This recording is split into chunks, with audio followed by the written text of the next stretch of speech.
Lately, a lot of hue and cry is being made about the postgraduate work permit refusals. Now, in principle, postgraduate work permit applications are quite straightforward. You don't need anybody to do that application for you. All you need is your medicals in some cases if you really want no conditions. You want your transcript, your degree diploma if you already have it. You need your completion letter, you need your passport, you need your 5710, IMM 5710, the form to be completely filled out correctly. You need your passport. That's primarily it.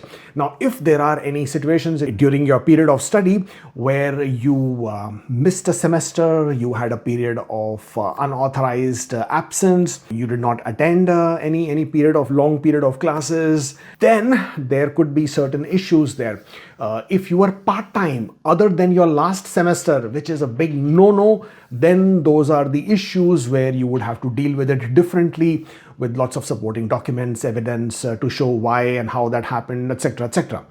And then there is the discretion that comes with the officer where they may refuse your application if you are not able to satisfy the requirements of your postgraduate work permit. But the most recent ones, actually, the applications are being refused, postgraduate applications, because applicants are just failing to submit their English test results. Now, I'm sure you already know by now that you need to provide your English test results as part of your postgraduate work permit applications.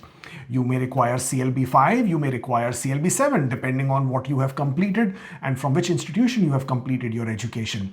The IRCC's checklist when you are completing your application doesn't indicate the language test requirement, right? Because it's an old system and therefore they haven't updated that.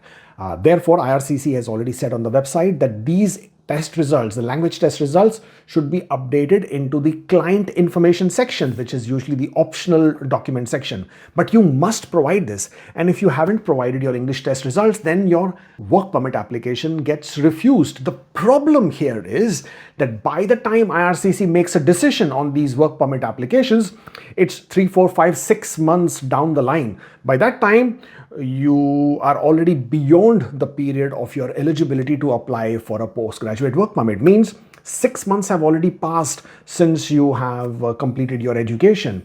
Obviously, I'm sure you already know that for your study permits, they are only valid for 90 days after you have completed your studies, regardless of what it states on your study permit in terms of the validity. So therefore, as an applicant, as a prospective postgraduate applicant, please, first of all, don't fall into this fear-mongering or scary tactics, right? That, oh, postgraduate work permits are not going to be issued and there is a drop in the postgraduate. Of course, there is a drop in the postgraduate work permit numbers for the next year because the number of international students have reduced, right? And the courses that were eligible for the postgraduate work permit, those have reduced. So if those are going to be reduced, obviously the number of postgraduate work permits that are going to be issued will also be reduced. However, if you are I'm sure you're smart because that's how you have completed your education and you can read basic English text. Hey, that's the reason you have completed your education. So you don't really need any consultant lawyer who can do your application. You can absolutely do it yourself. Just follow the simple instructions to do your application and don't forget to provide your English test results. Otherwise, this will get very, very complex. Wish you all the best.